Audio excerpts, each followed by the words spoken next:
Namun dalam Alkitab tidak disebutkan dengan jelas siapa saudaranya sehingga ia disebut sebagai si kembar. Mestinya kita perlu ketahui, tapi dalam beberapa penelitian sejarah tidak ada yang menyebutkan bahwa saudara Thomas adalah si ini. Namun bagi kita tidak terlalu penting siapa saudaranya. Amin. Tetapi kita akan belajar dari kehidupan apa contoh-contoh yang harus kita tiru dari kehidupan seorang yang bernama Thomas.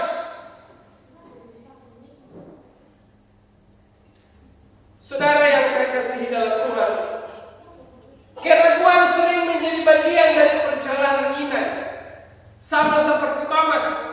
Yang kaitan dengan Thomas, dia ini sudah sekian tahun, kurang lebih 3,5 tahun, dia sudah hidup bersama dengan Tuhan.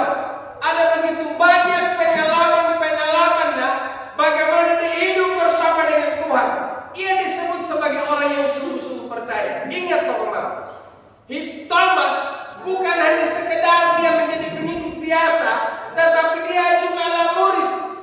Dia bukan hanya sekedar orang yang hadir di saat Yesus sedang mengajar, tetapi waktu Yesus mengajar, waktu Yesus duduk, waktu Yesus tidur, dia juga bersama-sama makan bersama, tinggal bersama. Artinya dalam waktu 3,5 tahun ini mereka punya waktu yang begitu lama untuk bisa menikmati kebersamaan. Dan Thomas ini dia sudah tahu kehidupan Yesus itu seperti apa. Tidak seperti guru-guru agama yang lainnya, tidak seperti ahli Taurat, tidak seperti orang Yahudi, tidak seperti orang Farisi, tidak seperti orang Saduki. 3,5 tahun dia sungguh-sungguh ikut Tuhan. Tapi ternyata dia masih ragu-ragu dengan Tuhan. Kita Bapak Ibu hanya tahu tentang Tuhan, tahu tentang agama, tahu tentang firman Tuhan di hari Minggu saja. Tapi setelah bukan hari Minggu lagi, data ini etiwaannya berpuluh, kita tidak baca firman Tuhan, tidak dengar firman Tuhan lagi. Makanya kita menjadi orang yang ragu-ragu. Dan keraguan-raguan itu merupakan perjalanan iman. Jangankan saudara, saya juga pernah mengalami hal yang demikian. Ada saatnya kita meragukan kehadiran Tuhan. Saya kasih contoh. Lalu dinyanyikan bilodum nak rasa mendadak ini. Bagaimana Tuhan mencukupkan semua yang kita perlukan. Tapi akan ada titik di mana kita mengalami pergumulan yang begitu genting, pergumulan yang begitu besar, dan di saat itulah kita merasa seakan-akan Tuhan tidak pernah bertindak menolong saudara dan saya. Kita hidup sama seperti Thomas dan saudara. Keraguan merupakan perjalanan iman. Tetapi perlu kita ketahui Bapak Ibu saudara sekalian, bahwa keraguan-raguan kita dalam pengiringan kita akan Tuhan itu bukanlah akhir, tetapi sebetulnya merupakan langkah awal di mana kita akan menemukan titik terang yang baik, sehingga kedekatan kita dengan Tuhan semakin hari semakin kokoh. Lebih baik saudara nariham pada tahun nama jujur bahwa dia itu memang ragu-ragu dibanding dengan orang yang berpura-pura percaya sama Tuhan padahal sebetulnya dia ragu. Saya kasih contoh yang lain saudara. Nariham pada tahun nama peluh dan kata ini etidona bahwa memang dia itu tidak percaya dengan Tuhan dibanding dengan tahu yang mengaku aku orang percaya kepada Tuhan Tuhan yang setiap hari minggunya dia datang gereja atau setiap persekutuan dia datang, tetapi sesungguhnya dalam kehidupan sehari-harinya sebetulnya dia tidak sungguh-sungguh percaya dengan Tuhan. Saudara yang saya kasihi dalam Tuhan, kita harus bicara jujur hari ini sama Tuhan. Kita harus bicara jujur. Bertahun-tahun saudara dan saya iring Tuhan, apakah sampai hari ini engkau masih ragu sama Tuhan, atau engkau tidak pernah ragu sama sekali? Coba saudara, siapa yang kadang ini masih ragukan Tuhan dalam hidupnya? Tidak ada ya? Saya terkadang waktu itu masih ragukan Tuhan. Bahwa kalau saya ada dalam pergumulan besar, kadang ada titik lemahnya saya ragu. Bisa ya Tuhan tolong? Bisa ya Tuhan bantu? Tuhan, apakah Tuhan bisa buat mujizat atau tidak? Padahal sebetulnya Tuhan tetap bisa. Hanya terkadang kelemahan saya sebagai manusia atau kelemahan kita membuat kita kadang ragu akan pertolongan Tuhan. Padahal Tuhan itu selalu ada setiap saat, setiap waktu, setiap musim kehidupan. Dia tidak pernah lupakan saudara dan saya. Bapak Ibu saudara yang saya kasihi dalam Tuhan, hal pertama yang kita bisa belajar dari kehidupan Thomas adalah Thomas yang berani hadapi tantangan. Saudara, dia orang yang ragu-ragu, tapi dia juga orang yang berani hadapi tantangan. Kalau mama baca firman Tuhan dalam kitab Yohanes pasal 11, waktu Miriam anak penikah dan murid-muridnya, Lazarus saudara kita sedang tidur, yang artinya dia sudah mati. Ingat bahwa orang-orang yang ada di Yudea waktu itu, mereka itu sedang memusuhi Yesus. Mereka itu mau untuk membunuh Yesus. Tapi pada penih Yehu, mari kita pergi ke Yudea, khususnya di Betania di mana Lazarus sedang ada. Petrus bilang begini, Thomas bilang begini, "Mai wana kita kata dua lelau, biar juga kita mati sama-sama." Artinya saudara, walaupun datang dan menjadi Yudea renu, pan napung dan yang buat pelaku media mau membunuh Tuhan Yesus bersama pengikutnya. Tapi Thomas waktu dia dengar Tuhan Yesus berkata, "Mari kita pergi kunjungi Lazarus di Betania," Thomas bilang begini, "Marilah juga kita pergi dan mati bersama dengan dia, dengan Lazarus." Artinya dialah seorang pemberani yang menghadapi segala tantangan. Walaupun mati sedang menanti dia di tanah sana, tapi dia tetap punya keyakinan yang kokoh. Mati demi Tuhan lebih baik daripada mati percuma. Berani menghadapi tantangan. Hidup yang kita jalani mama, makin hari bukannya makin mudah. Tetapi apakah saudara dan saya punya cukup keberanian untuk melangkah? Ataukah kita menjadi orang yang semakin mundur? Kemarin saya dapat satu pesan saudara dari seluruh pelayan Global Disciple di tahun 2024, sebanyak 72.000 orang percaya baru yang percaya kepada Tuhan. Dari satu lembaga misi saja yang pelayanan, terdapat 72.000 lebih orang yang percaya kepada Tuhan, orang percaya baru. Mereka itu ada di mana, saudara? Ada di negara-negara terlarang. Ada di tempat-tempat yang mana kekristenan dilarang. Tapi di situ Injil justru bertumbuh subur. Artinya bahwa orang-orang mereka berani mati karena pengiringan mereka akan Tuhan. Saya salut sama saudara-saudara. Tidak perlu saya sebutkan nama siapa saudara-saudara kita. Ada tekanan dari pihak saudara, ada tekanan dari pihak keluarga, ada tekanan dari pihak rekan kerja, ada tekanan dari orang-orang dekat mereka. Tapi mereka tetap sungguh-sungguh cari Tuhan. Bahkan ada orang tertentu yang dilarang, tidak boleh kau ikut gereja ini, kau hanya boleh di gereja itu. Mereka tetap tekun iring Tuhan. Karena mereka tahu di sini ada tempat di mana saya bisa bertumbuh, dan mereka tetap berkomitmen dengan keputusan mereka. saudara, kalau kita semua punya kesungguhan yang sama seperti ini, saya yakin kita akan menjadi orang yang makin hari semakin kokoh dalam keyakinan kita kepada Tuhan. Ingat Bapak Ibu, iman itu tidak selalu bebas dari ketakutan. Karena semakin kita dekat dengan Tuhan, akan ada hal-hal yang membuat kita takut dan gentar. Jangankan manusia, Yesus sendiri ketika dia berhadapan dengan kematian. Ya, kalau Bapak Mama baca di dalam firman Tuhan ketika Yesus berdoa di Taman Getsemani, firman Tuhan menjelaskan, oleh karena ketakutannya dia menghadapi cawan kematian, Yesus sampai berteteskan keringat darah. Berteteskan keringat darah. Saya pikir selama hidup saudara belum pernah mengeluarkan keringat darah. Betul atau betul Bu Mama?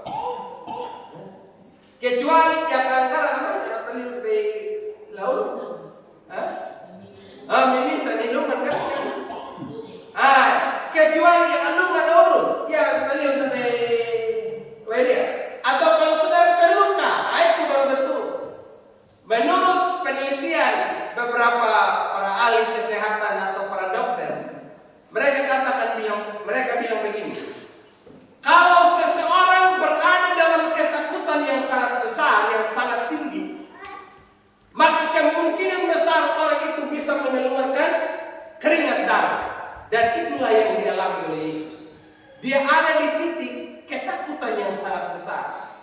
Jadi Bapak Mama, ketakutan kita yang kadang-kala kita rasakan dalam hidup ini, itu merupakan bagian dari perjalanan iman kita kepada Tuhan. Hal kedua Bapak Mama, Thomas menunjukkan keberanian saat mengikuti Yesus. Tadi saya sudah sampaikan, keberanian iman lahir dari kesetiaan. Orang itu bisa berani kalau dia memang setia dengan Tuhan. Dia akan tunjukkan iman yang betul karena dia setia dengan Tuhan. Tapi orang yang tidak setia dengan Tuhan, yang imannya pas-pasan, ada masalah dia lari. Tolong, kalau saudara ada masalah lari dari Tuhan, tidak mau datang beribadah, tidak mau doa, tidak baca Alkitab, tidak sungguh-sungguh dengan Tuhan, tidak mau pelayanan lagi, itu berarti saudara tidak punya kesetiaan dengan Tuhan. Tapi orang yang punya keberanian dalam menghadapi segala tantangan apapun, itu pertanda bahwa dia orang yang sungguh-sungguh setia dengan Tuhan. Nah, ini saudara, perjalanan Tuhan Yesus bersama dengan para murid ke Yerusalem. Yang kedua, kehidupan yang kita bisa pelajari dari Rasul Thomas adalah dia adalah seorang yang memiliki rasa ingin tahu yang tinggi. Ya, memiliki rasa ingin tahu yang tinggi. Keraguan yang jujur membuka jalan bagi kebenaran. Bapak Ibu baca di dalam Injil Yohanes pasal yang ke-14. Baca Injil Yohanes pasal 14 ayat 1 sampai ayatnya yang ke-6. Saya bacakan buat kita sekalian supaya jelas. Saya tidak sekedar omong-omong, tapi ada dalam Alkitab. Alkitab bunyi begini. Yohanes pasal 14. Yesus berkata begini, janganlah gelisah hatimu, percayalah kepada Allah, percayalah juga kepadaku. Di rumah Bapakku banyak tempat tinggal. Jika tidak demikian, tentu aku mengatakannya kepadamu. Sebab aku pergi untuk menyediakan tempat bagimu. Apabila aku telah pergi dan menyediakan tempat bagimu, aku akan datang kembali dan membawa kamu ke tempatku, supaya di tempat aku berada, kamu pun berada. Kemana aku pergi, kamu tahu jalannya. Ayat yang kelima. Kata Thomas kepadanya, Tuhan, kami tidak tahu kemana engkau pergi. Jadi bagaimana kami tahu jalannya? Ayat yang ke-6. Kata Yesus kepadanya, akulah jalan, kebenaran dan hidup. Tidak seorang Nah, Thomas ini orang jujur Bapak Ibu ya. Dia orang jujur. Waktu Tuhan Yesus bilang begini, aku akan pergi ke rumah Bapa dan sediakan tempat bagi kamu. Thomas bilang begini, Tuhan, kami tidak tahu kau pergi di mana, kami tidak tahu tempatnya. Maka Tuhan bilang begini, akulah jalan, kebenaran dan hidup. Kalau seandainya Thomas tidak berkata, Tuhan kami tidak tahu kau pergi kemana, maka Yesus tidak akan mungkin mengungkapkan kalimat, akulah jalan, kebenaran dan hidup. Tapi karena Thomas katakan, kami tidak tahu jalan ke situ, makanya Yesus katakan, akulah jalan, kebenaran dan hidup. Kadang Bapak Ibu, kalau kita baca firman Tuhan ini atau setiap khotbahkan, hanya katakan Yesus berkata, akulah jalan, kebenaran dan hidup. Tapi tidak tahu asal mulanya kenapa Tuhan Yesus katakan demikian. Mereka lupa akan Thomas. Thomas selalu dijuluki sebagai orang yang khawatir, ragu dan seterusnya. Padahal dialah seorang yang pencari kebenaran yang sungguh-sungguh. Tuhan menghargai kerinduan yang tulus untuk mengenal Dia. Tuhan menghargai ketulusan saudara kalau saudara tulus mencari Dia. Amin. Di sebelah kiri saya, amin. Amin. Di sebelah kanan saya, Tuhan menghargai kita kalau kita mencari Dia dengan tulus. Amin. Amin. Di dalam kitab Yesaya firman Tuhan bilang begini, carilah aku maka kamu akan temukan aku. Orang yang akan menanyakan aku dengan ketulusan akan berjumpa dengan aku, kata firman Tuhan. Saudara, Dia menghargai saudara yang tulus. Saya senang kalau lihat saudara tulus mencari Tuhan. Lebih baik saudara berkata jujur. Edang belum pada mengerti tentang firman Tuhan. Makanya dalam setiap PA atau dalam setiap kalau kita jumpa, saudara itu bisa kita saling sharing firman Tuhan jauh lebih baik. Tapi saya sangat jarang saudara temukan orang yang tanya firman Tuhan sama saya kalau saya ketemu sama dia. Betul toh? Saya belum pernah jumpa sama saudara, belum pernah omong sama saya. Ai, ini tadi pianya puluh di kuat ini arti daripada kami. Tapi parah ini, asik dulu bapak gambalai, kalau lupa berkupang, asik kalau iya ya nih. Padahal saudara cari tahu kebenaran firman Tuhan itu jauh lebih baik. Amin. Tanya apa saja saudara, saya siap jawab sama saudara. Kalau saudara tanya firman Tuhan, saya akan jawab firman Tuhan. Tanya nomor HP, saya akan kasih tahu saudara.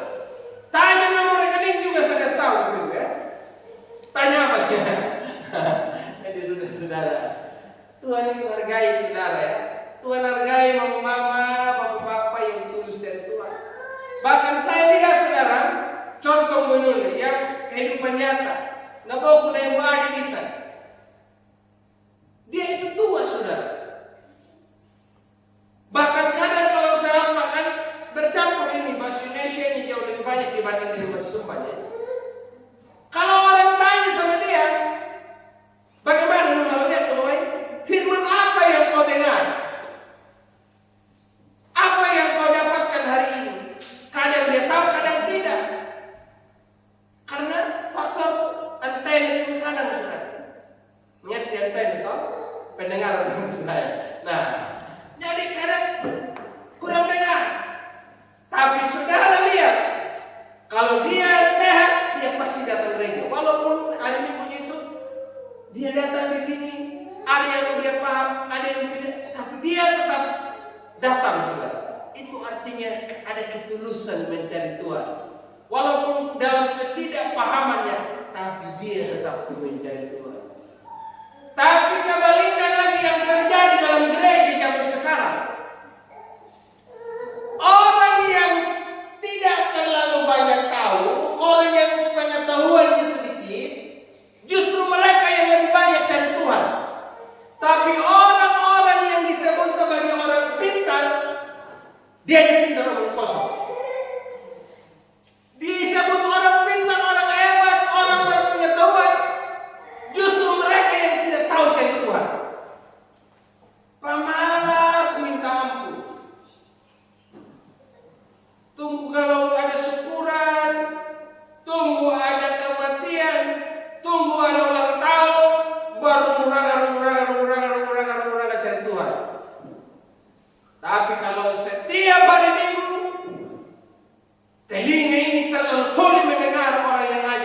Mari kita pergi cari Tuhan.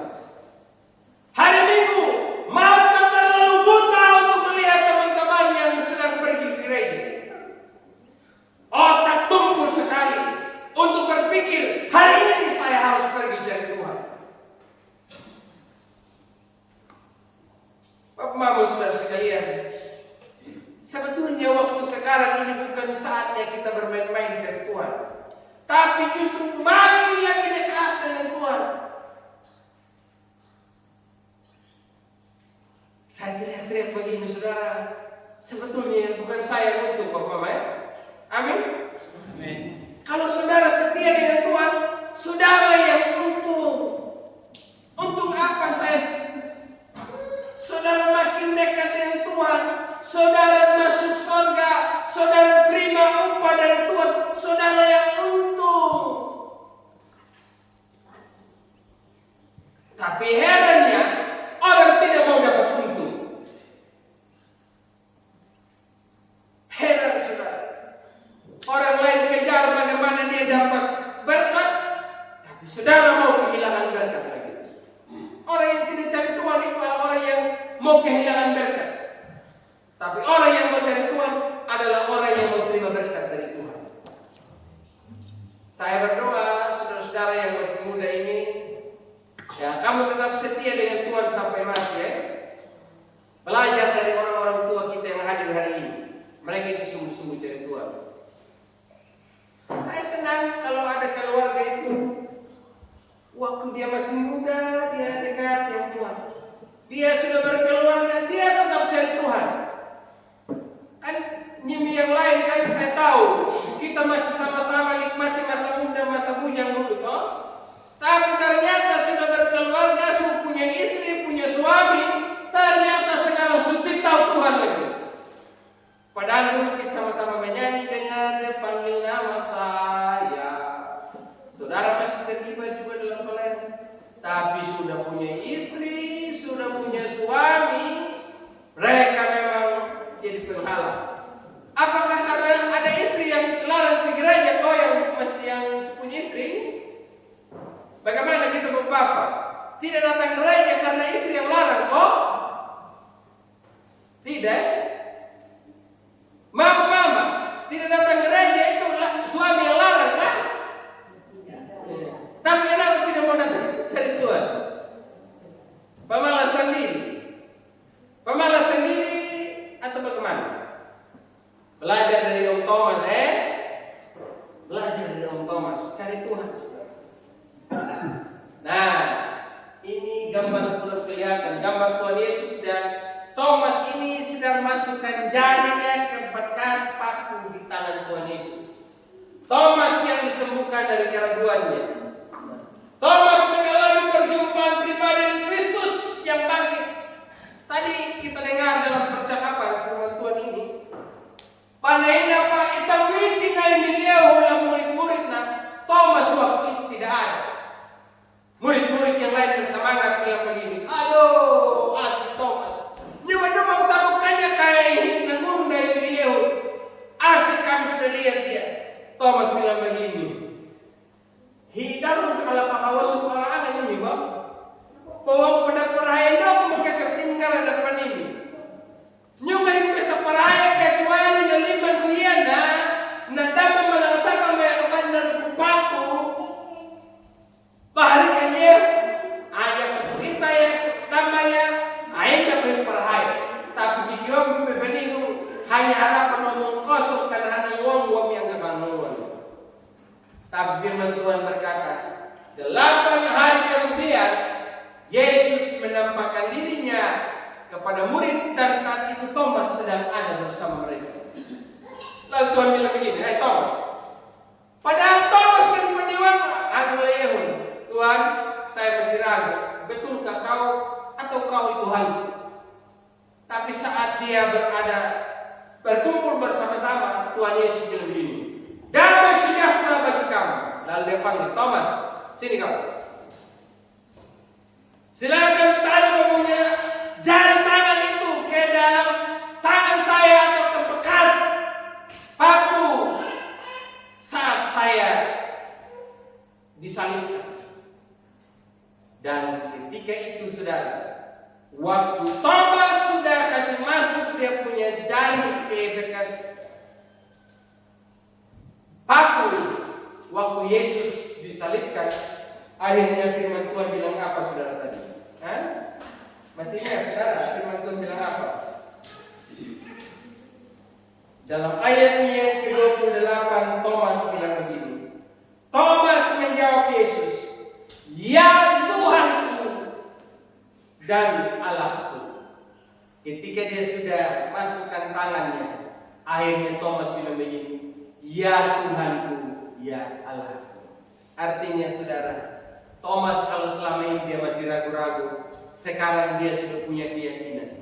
Kalau selama ini dia hanya bilang guru sama Yesus, tapi sekarang dia katakan ya Tuhanku, ya Allah. Artinya ada satu perbedaan. Kalau selama ini dia memandang Yesus sebagai guru saja, tapi sekarang dia melihat, dia percaya, dia yakini Yesus bukan sekedar guru, tetapi dia adalah Tuhannya dan Allahnya. Ada perubahan besar yang terjadi.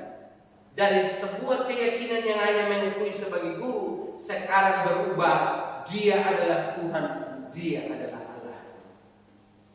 Mestinya saudara, makin kita melihat pertolongan Tuhan, makin kita lihat mujizat Tuhan, justru makin membuat kita punya keyakinan makin bertambah. Amin. Makin kita dengar firman Tuhan, makin kita lihat berkat Tuhan, makin kita rasakan mujizat Tuhan, makin kita alami pertolongan Tuhan, mestinya makin membuat kita percaya kepada Tuhan bahwa Yesus adalah Tuhan kita dan Allah kita. Amin. Bukannya sekali lagi, bukannya makin dapat berkat, makin melihat mujizat, makin alami kuasa Tuhan, saudara makin jauh dari Allah. Nah, ya, waktu dia miskin, melarat, aduh, cari Tuhan. Mau malam, kayak mau siang, kayak mau panas begini, oh cari Tuhan, cari Yesus.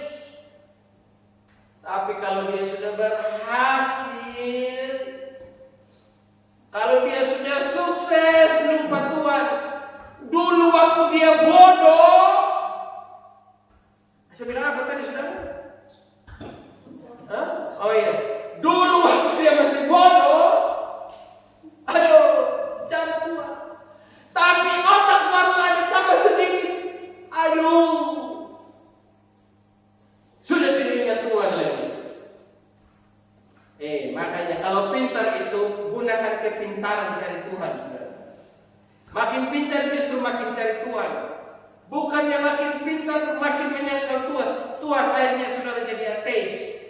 Ateis artinya orang yang tidak percaya Tuhan lagi. Ateis praktis, ateis aktif. Orang ateis aktif artinya memang dia tunjukkan kepada dunia dia itu tidak mau percaya sama Tuhan. Tapi kalau ateis praktis, dia kelihatannya orang Kristen, tapi sebetulnya dia tidak percaya sama Tuhan. Dia hanya sedang terlihat sebagai orang beragama, tetapi dia tidak menjalankan ibadahnya kepada Tuhan. Saudara, Thomas tidak berhenti sampai di situ.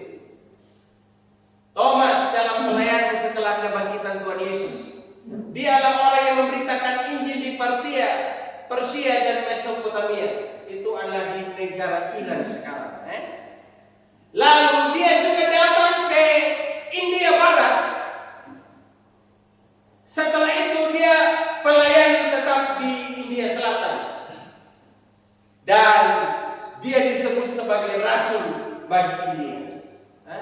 Jadi pelayanan dari si Thomas ini, dia pergi ke Iran, sesudah itu dia pergi pelayanan lagi di India. Waktu Yesus sudah naik ke surga, murid-murid ini mereka bersepakat, Thomas, kau mau pergi pelayanan di mana? Thomas bilang begini, saya mau cari orang-orang Yahudi yang ada di Iran, dan sesudah itu saya akan pergi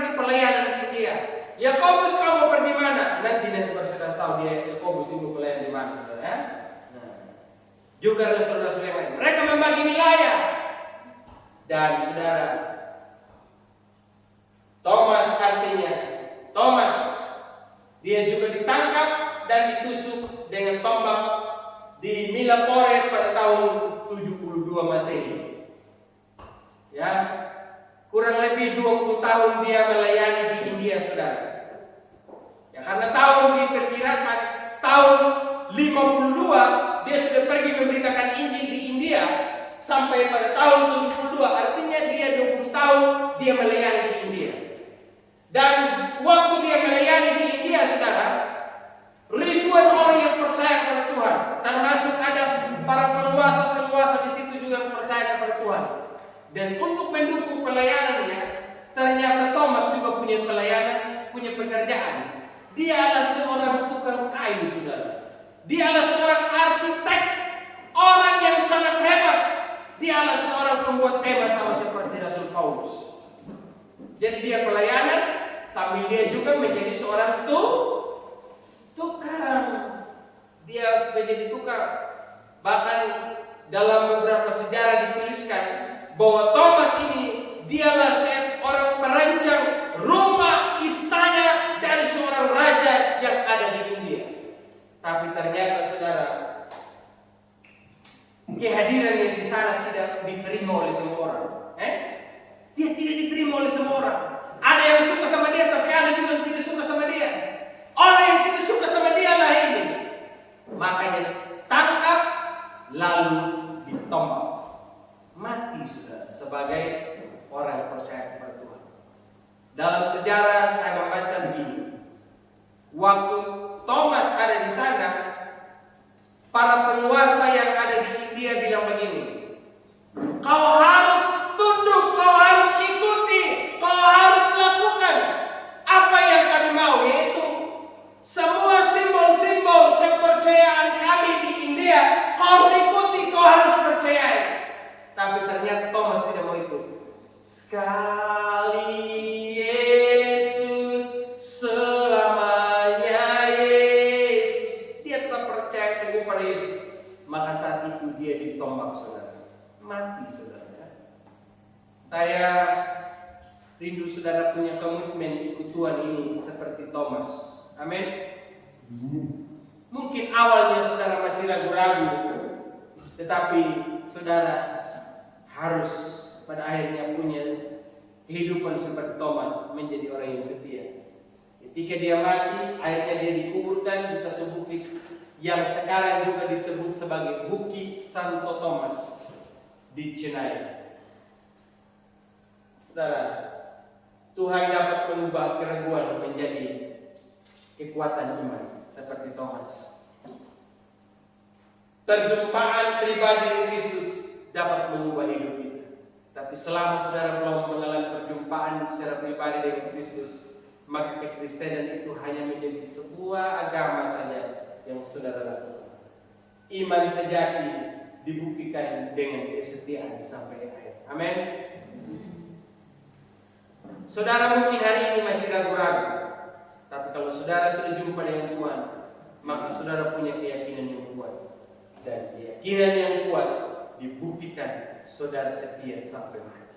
Tapi kalau saudara tidak setia sampai mati, berarti saudara bukan seorang yang memiliki kehidupan seperti Thomas. Firman Tuhan kata, berbahagialah mereka yang tidak percaya, mereka yang tidak melihat namun percaya. Kadang kita baca firman Tuhan ini, itu dong pembawahan mata kadang sesuai dengan yang puluh. Wala boleh ini, akan tanam polaya, jangan minat kita makan uang. Bapak uang yang kita memang benar-benar disebut sebagai orang seperti ini.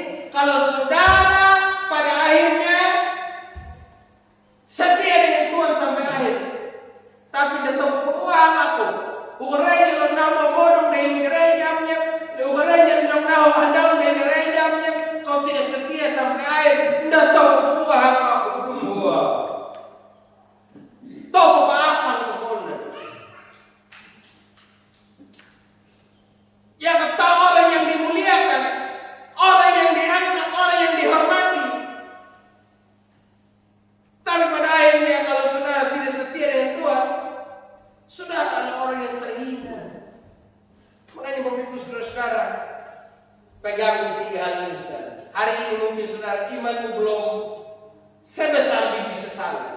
tetap cari Tuhan.